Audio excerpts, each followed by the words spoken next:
पहला अधिकार मरुभूति भव वर्णन प्रारंभ करते हैं। जम्बू दीप दिपेहि सार, सूरज मंडल की उनहार, मध्य सुमेरु कर्णिका भास, बने क्षेत्र दल दीरघ जास, तारागण मकरंद मनो, सुर नर संग भ्रमर कुल जो, लवन समुद्र सरोवर थान, दीप के धो यह कमल महान, लक्ष महाजोजन विस्तार, बसे विविध रचना आधार, दक्षिण भरत धरुष संठान, पर्वत फणच नदी जुगबान, मानो सागर प्रति अनुमान, तानत तीर छार जल जान, ऐसी भांति विराजत खेत, छहों खंड मंडित छवि दे। यहाँ पर वर्णन करते हुए भूधरदास जी कह रहे हैं कि जम्बू दीप, ये दीप यहाँ पर सारभूत जो सूरज मंडल के समान यानी गोल गोल शोभायमान होता है, और इसके मध्य में सुमेरु है जो कर्णिका के समान लगता है, और यहाँ पर जो पत्ते आदि हैं वो क्षेत्र के समान वहाँ पर बड़े बड़े क्षेत्रों को बतलाने वाले हैं। तारागण मकरंद मनोग, यहाँ पर जो तारागण के समान और भी जो चीज़ें व्यवस्थित हैं वो यहाँ पर मकरंद यानी जो पराग होती है, केसर होती है, जो सुंदर होती है, उस प्रकार से वहाँ पर शोभायमान हो रहे हैं। और जो मनुष्यों और नर सभी के लिए जो कि भ्रमर के समान वहाँ पर घूम रहे हैं, उनके समान शोभा को प्राप्त हो रहा है।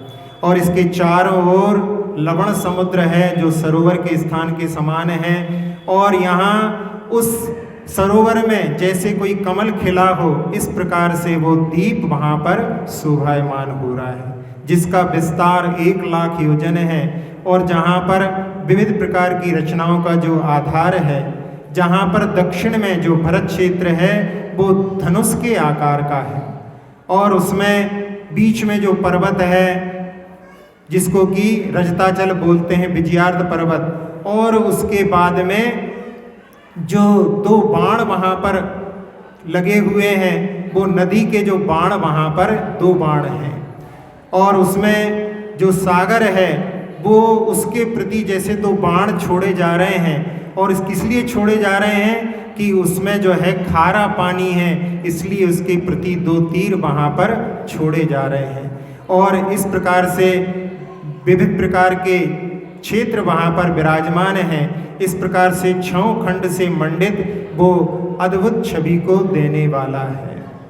5 मलेच्छ बसे तामाय, धर्म कर्म कछु जाने नाय, उत्तम आरज खंड मझार, देश सुरम्य बसे मनहार, जन कुल जहाँ रहे बहुभांत, पास पास सोहे पुरपान, सरवर नदी सैल उद्यान, बन उपवन सो शोभामान, तहाँ नगर पौदनपुर नाम, मानो भूमि तिलक अभिराम, देवलोक की उपमा धरे, सब ही विधि देखत मन हरे।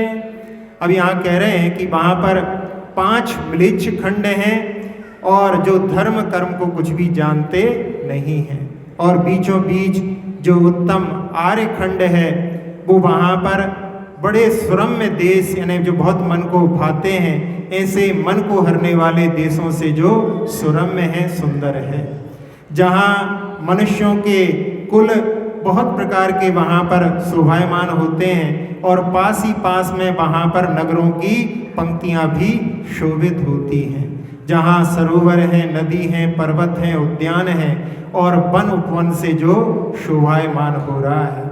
इसी में एक पौदनपुर नाम का नगर है जो भूमि तिलक यानी इस पृथ्वी पर सर्वश्रेष्ठ सुंदर शोभायमान हो रहा है, और जो देवलोक की उपमा को धारण करने वाला है, सभी प्रकार से जो देखने में मन को हरने वाला है।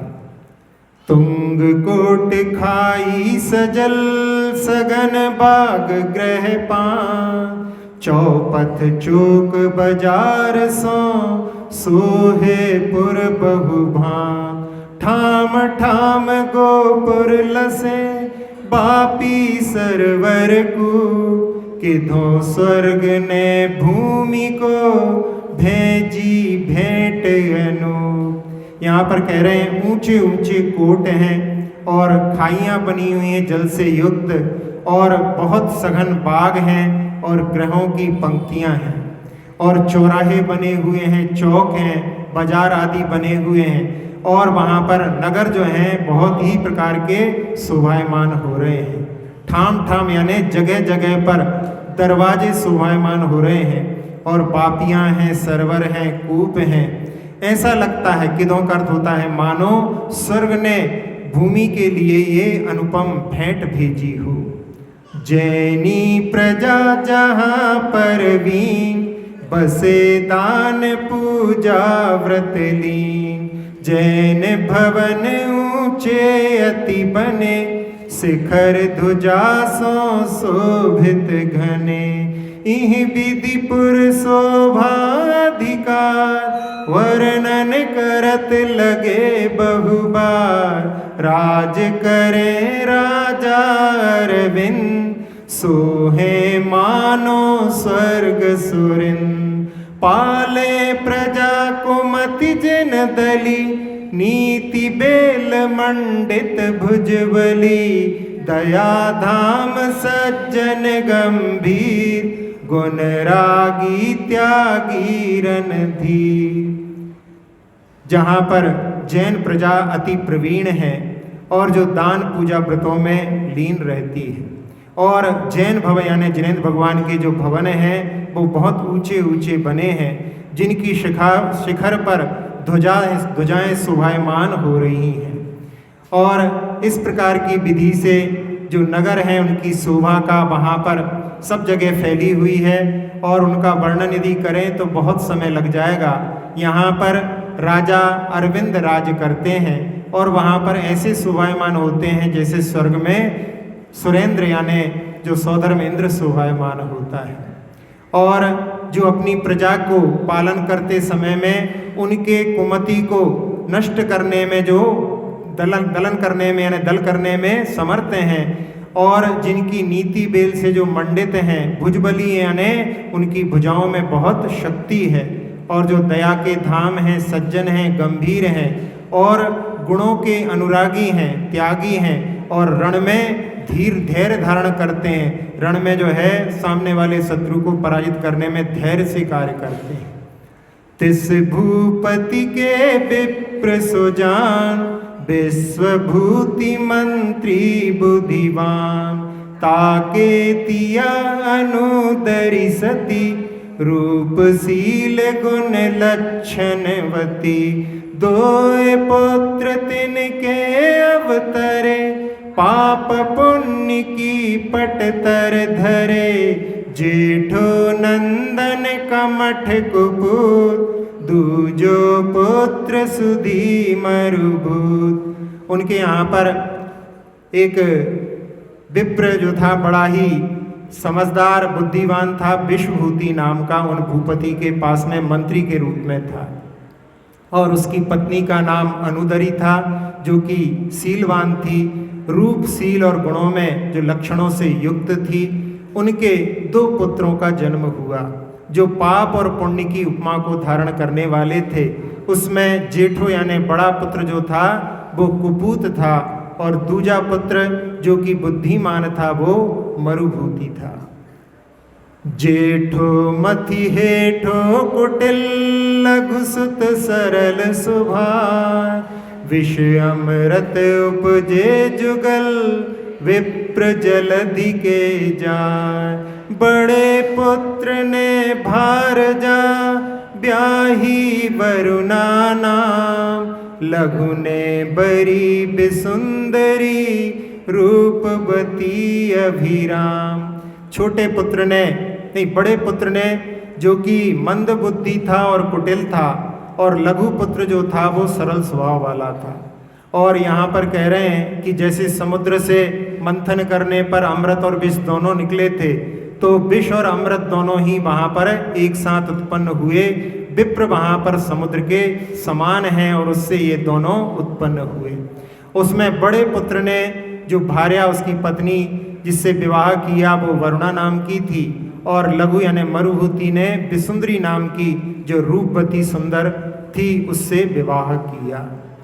यों सुख निभ से बांधव दो, निज निज टेव न टारे कोय, वक्र चाल बिसधर नहीं तजे, हंस वक्रता भूल न भजे, उपजे कहीं गर्भ सो, सज्जन दुर्जन लोह कवच रक्षा करे, खंडो खंडे दे। अब यहाँ पर दोनों जो भाई सुख से निवास करते थे और अपनी अपनी टेव यानी आदत को कोई नहीं छोड़ता, तो वहाँ पर दोनों ही अपने अपने आदतों के अनुसार अपना जीवन बिता रहे थे। और उसमें कह रहे हैं जो वक्र चाल विषधर नहीं तजे, जो सर्प होता है वो अपनी वक्र चाल टेढ़ी चाल को छोड़ता नहीं है, और हंस जो है वक्रता को भूल करके भी स्वीकार नहीं करता। कह रहे हैं एक ही जो है गर्भ से उत्पन्न होने के बाद में भी एक सज्जन है और एक दुर्जन है। और उसमें कह रहे हैं जो सज्जन है जैसे लोहा का एक कवच भी बनता है जो कि रक्षा करने वाला होता है, और दुर्जन के समान जो तलवार होती है वो देह को खंडित कर देती है। अति सज्जन मरुभूति कुमार, नीति शास्त्र को जानन हार, सबको इष्ट सकल गुण गे, राजा प्रजा करे सबने, एक दिना भूपति मंत्री, सेत बाल देखो निज शीस, उपजो विप्र हिये बैराग, जान्यो सब जग अथिर सुहाग, जरा मौत की लघु बहन, या मैं संशय नाय, तो भी सुहित न चिंतवे, बड़ी भूल जग माय। अब यहाँ कह रहे हैं कि जो अति सज्जन मरुभूति कुमार था, जो नीति शास्त्र को जानने वाला था, जो सबको अच्छा लगता था, जो समस्त गुणों का गेह यानी स्थान था, राजा प्रजा सब उससे नेह करते थे, स्नेह करते थे। एक दिन राजा के मंत्री ने अपने सिर में सफ़ेद बाल देख करके और उसके मन में जो विप्र था उसके मन में वैराग्य उत्पन्न हो गया, और उसने इस जग को सबको अस्थिर जान करके, अपने सौभाग्य को भी अस्थिर जान करके, क्योंकि हमेशा स्थिर नहीं रहता, ऐसा जान करके उसने वैराग्य के भाव को प्राप्त किया। और इसमें उपदेश दे करके कह रहे हैं कि जब बुढ़ापा आ जाता है तो वो जरा जो है मौत की लघु बहन है, मृत्यु की छोटी बहन है जरा। जब वो आ जाती है तो फिर इसमें कोई भी संशय नहीं कि अब मृत्यु निकट आने वाली है।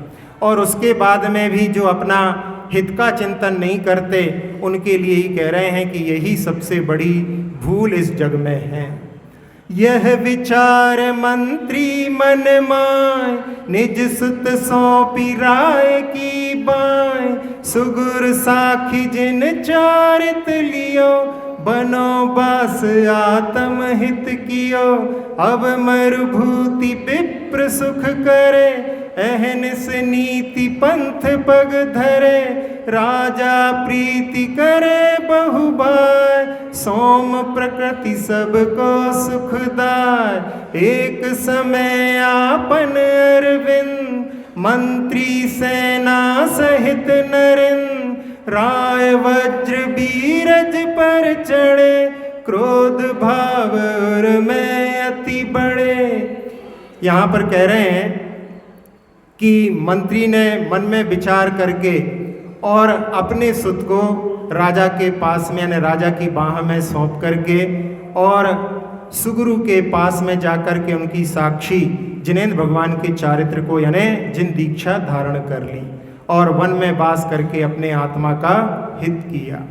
अब यहाँ पर जो मरुभूति विप्र था वो सुख से रहता था और अहनिस यानी रात दिन जो है नीति पंथ पर ही अपने पगों को धरता था, यानी उसी पर जो है आचरण करता था। राजा उससे प्रीति करता था क्योंकि उसकी सौम प्रकृति यानी जो मधुर प्रकृति थी, उसकी शीतल प्रकृति थी, वो सबको सुख देने वाली थी। एक बार राजा जो कि दुखी थे एक राजा से और अपने मंत्री और सेना के साथ में उन्होंने जो वज्र वीरज राजा था उसके ऊपर चढ़ाई की और उस समय में उनके मन में बड़ा क्रोध था और उसके भाव से वो जो है उसकी ओर बढ़ रहे थे। पीछे कमठ निरंकुश हो लाग्यो अनीति करन सठ सो, जो मन आवे सो हठ कहे मैं राजा सब सोएम कहे। एक दिना निज भ्राता नार भूषण भूषित रूप निहार, राग अंध अति विफल भयो तीक्ष्ण काम ताप और तयो, महामलिन और बसे कुभाव दुर्गति गामी जीव सुभाव, पुत्री सम लघु भ्राता नार तहाँ को दिष्ट धरी अविचार। यहाँ पर जब राजा चले गए तो पीछे जो कमठ था वो निरंकुश हो गया और वहाँ पर अनीति करने लगा। जो सठ था यानी धूर्त था, वहाँ पर जो मन में आता था वो हट को ग्रहण कर लेता था और सबसे कहता था कि मैं राजा हूँ। और एक दिन उसने अपने भाई की जो पत्नी थी जो कि भूषण से आभूषणों से भूषित थी, उसके रूप को देख करके और वो राग में अंधा होकर के अति विह्वल यानी व्याकुल हो गया और उसके हृदय में तीक्ष्ण काम का जो ताप है वहाँ पर उत्पन्न हो गया और उसके मन में महामलिन भाव बस गए थे। और उस समय में जो दुर्गतिगामी जीव होते हैं उनका स्वभाव इसी प्रकार का होता है। जो पुत्री के समान लघु भ्राता की नारी होती है उस पर भी उसने अपनी कुदृष्टि रखी बिना विचार के। पाप कर्म को डर नहीं, नहीं लोक की लाज, कामी जन की रीति यह धिक तिस जन्म अकाज, कामी काज अकाज में हो है अंध अवेव, मदन मत मद मत सम जरो जरो यह टेव। भूधरदास जी कह रहे हैं कि जिसको पाप कर्म का डर नहीं रहता और लोक की लाज नहीं रहती, ऐसा कामी जन की रीति होती है और इसलिए उसके लिए धिक्कार हो, जिससे उसका पूरा जन्म ही व्यर्थ हो जाता है। और कामी पुरुष क्या करने योग्य है क्या नहीं करने योग्य है, इसमें वो अंधे के समान अविवेकी होता है और काम में मत्त होकर के मदमत्त के समान उसका जीवन व्यर्थ होता है। इसलिए यहाँ पर जरो जरो यानी ये टेव जो आदत है ये नष्ट हो ऐसा भाव है। पिता नीर पर से नहीं दूर रहे रवियार, ताम्बुज में मूड अली उरझी मरे अविचार, त्यों ही कुविसन रत पुरुष होए अवस अविवेक, हित अनहित सोचे नहीं हिये विसन की टेक। यहाँ उस कमल के लिए जो पानी में उत्पन्न होता है तो उसको पानी के लिए पिता की उपमा दी है कि वो उसको स्पर्श नहीं करता और जो उसको विकसित करता है ऐसा उसका मित्र रवि दूर रहता है। ऐसे कमल में जो मूढ़ है ऐसा भ्रमर उसमें ही उलझ करके बिना विचार के मरण को प्राप्त हो जाता है। इसी प्रकार से जो कुवेशनों में रत हैं, ऐसे पुरुष अवश्य होकर के, यानी उसके बस में होकर के, और जो विवेक से रहित होकर के हित और अनहित का विचार नहीं करते, इसलिए ऐसी व्यसन की हट होती है। बन में सघन लथा ग्रह जहाँ, गयो कमठ का मातुर तहाँ। बड़ी वेदना कल नहीं परे, छिन छिन काम बिथा दुख हरे। बड़ी सघन लता ग्रह जहाँ, गयो कमठ का मातुर तहाँ। बड़ी वेदना कल नहीं परे, छिन छिन काम बिथा दुख करे। कमठ सखा कल हंस विषेक, पूछत भयो दुखी तिहि देख। कौन व्याधि उपजी तुम अंग, अति व्याकुल दीखत सर्वंग।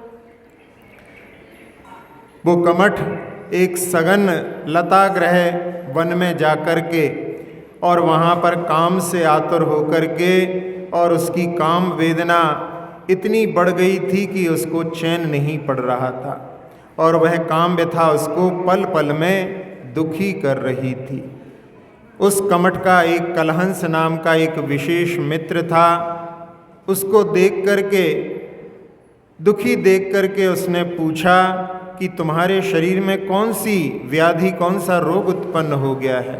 तुम्हारा पूरा शरीर ही अति व्याकुल दिखलाई दे रहा है। तब तिन लाज छोरी सब सही, मन की बात मित्र सो कही। सुनि कल हंस कथा विपरीत, शिक्षा बचन कहे करि प्रीत। अति अजोग कारज इह वीर, सो तुम चिंत्यो साहस धीर। पर नारी सम पाप नान, पर भव दुख इह भव जस हान। उसके मित्र ने जब पूछा तो उसने अपनी सारी लाज को छोड़ करके और अपने मन की बात मित्र से कह दी। सुन करके कलहंस ने इस प्रकार की विपरीत कथा को उसके लिए शिक्षा के वचन प्रीति धारण करके कहे, लेकिन उससे कहते समय में कि ये अति अयोग्य कार्य है। हे वीर, तुम जो है इस प्रकार का जो चिंतन कर रहे हो, तुम साहसी हो, धीर हो, इस प्रकार का चिंतन करना ठीक नहीं है। और पर नारी के समान कोई दूसरा पाप नहीं है। वो परभव में भी दुख देता है और इस भव में भी यश की हानि करता है। इस ही बंछा सो अघ भरे, रावण आदि नरक में परे। जग में जेठ पिता समतूल, बात कहत लाजे नहीं भूल। ताते यह हट भूल न करो, सुहित सीख मेरी मन धरो। लोक निंद कारज यह जान, धर्म निंद नीचे और आन। इस प्रकार की इच्छा करने से अग को प्राप्त होते हैं, पाप को प्राप्त होते हैं, और रावण आदि भी नरक में जाकर के दुखों को भोग रहे हैं। और जग में जो जेठ होता है वो पिता के समान होता है। इसलिए इस प्रकार की बातें कहने में तुम्हें लाज नहीं आती, भूल करके भी ऐसी बातें नहीं कहना चाहिए। और फिर समझाते हुए कहता है कि ये हट करके भूल मत करो, और मेरी जो सीख है, जो हित को देने वाली है, अपने मन में धारण करो। ये लोक निंद का कारण है, ये कार्य लोक की निंदा करने वाला होगा, ये जान लो, और इसमें धर्म की निंदा भी निश्चय से होगी। इस प्रकार से अपने हृदय में धारण करो। यों कल हंस अनेक विध दई, सीख सुख देन। ते सब कमठ कुशील प्रति, भय विफल हित वैन। आयुहीन नर को जथा, औषधि लगे न लेस, त्यों ही रागी पुरुष प्रति वृथा धर्म उपदेश। इस प्रकार उसके मित्र कलहंस ने अनेक प्रकार से उसको सुख देने वाली सीख दी, लेकिन वे सारी जो कमठ, जो कुशील के प्रति लगा हुआ था, वो सारे हित के वचन विफल हो गए। उदाहरण देते हुए कह रहे हैं कि जैसे जिसकी आयु नष्ट होने वाली होती है, ऐसे नर के लिए औषधि कुछ भी कार्य नहीं करती। इसी प्रकार से रागी पुरुष के प्रति धर्म का उपदेश भी वृथा होता है, उसका कोई फल प्राप्त नहीं होता।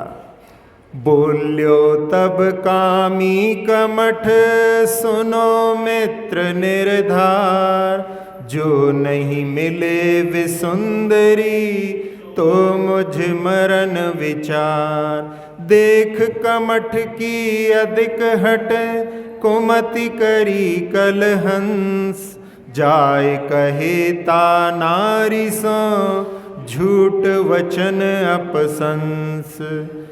जब कामी ने, कमठ ने कहा कि मित्र ये धारण करो अपने मन में कि यदि मुझे विसुंदरी नहीं मिलती तो मेरा मरण निश्चित है, और कमठ की अधिक हट को देख करके उसका मित्र भी जो है उनकी बातों में प्रभावित होकर के उसने भी कुमति को कर लिया और जा कर के उस नारी से वहाँ पर झूठे वचन बोल करके, अप्रशंसनीय वचन बोल करके उसको वहाँ पर ठगने का कार्य किया।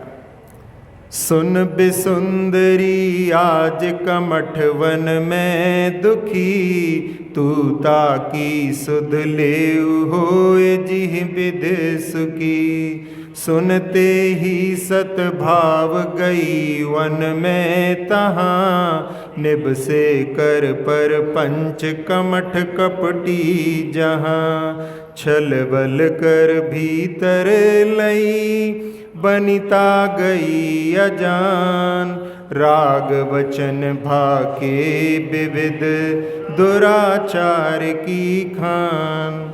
तो वहाँ उसके मित्र ने जाकर के विसुंदरी से कहा कि सुनो, आज कमठ जो है वन में बहुत दुखी है, वो बीमार है, बुखार है, तुम उसकी जाकर के खबर लो और ऐसा कार्य करो जिससे वो सुखी हो जाए, तुम उसको संभालो।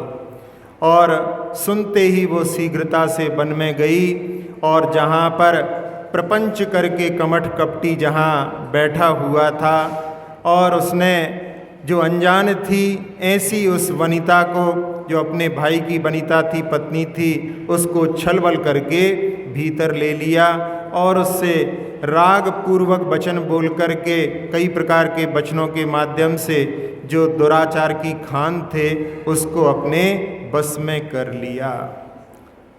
गज मातो कमठ कलंकी, अग सो मन सा नहीं संकी।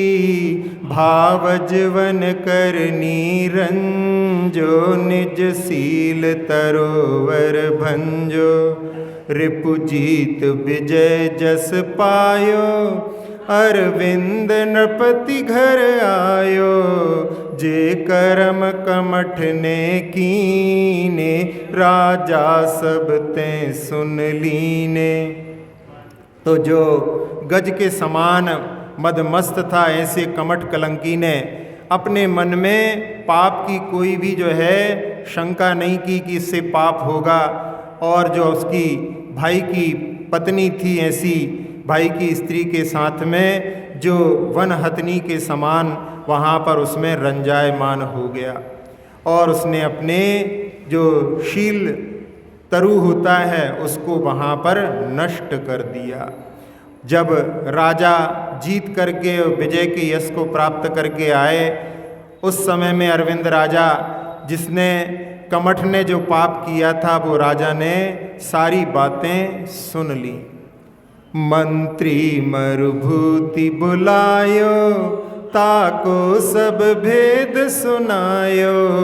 कहु विप्र सुदी क्या कीजे, क्या दंड से अब दीजे। दुज कहे सरल परिणामी, अपराध क्षमा कर स्वामी। जो एक दोष सुन लीजे, ताको प्रभु दंड न दीजे।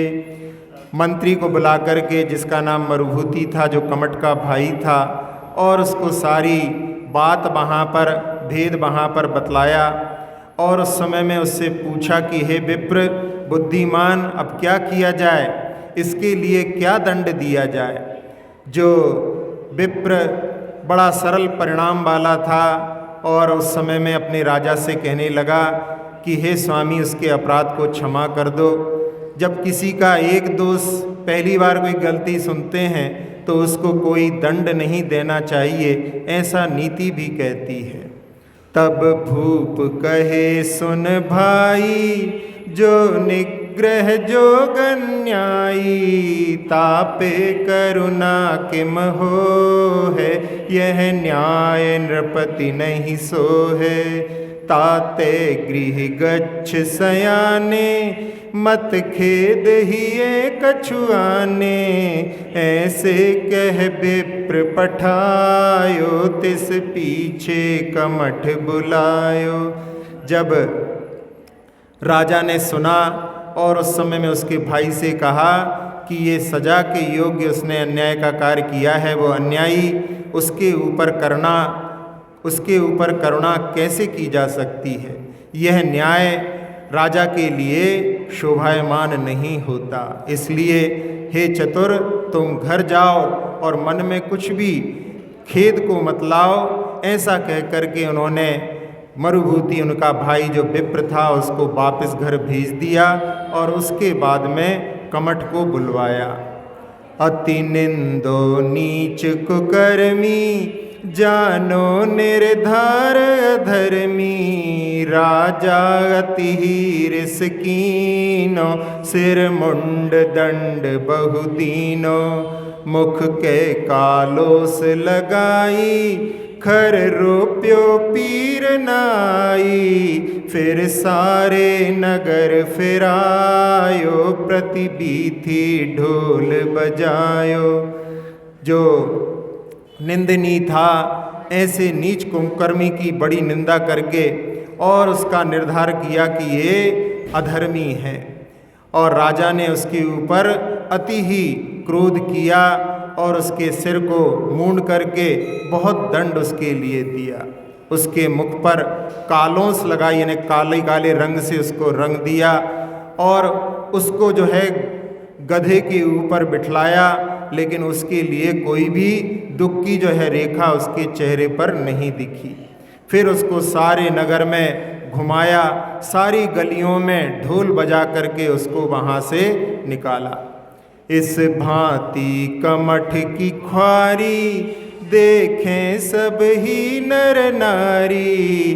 पुरवासी लोक धिकारे, बालक मिली कंकर मारे।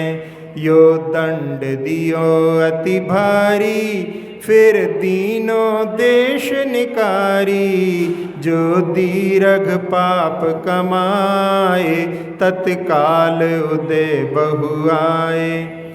इस प्रकार से जो कमठ की तिरस्कार की स्थिति बनी, सारे ही नर नारी उसको गलियों में देख रहे थे और नगर के वासी उसको धिक्कार धिक्कार कह रहे थे और बालक उसको मिलकर के कंकर पत्थर से मार भी रहे थे।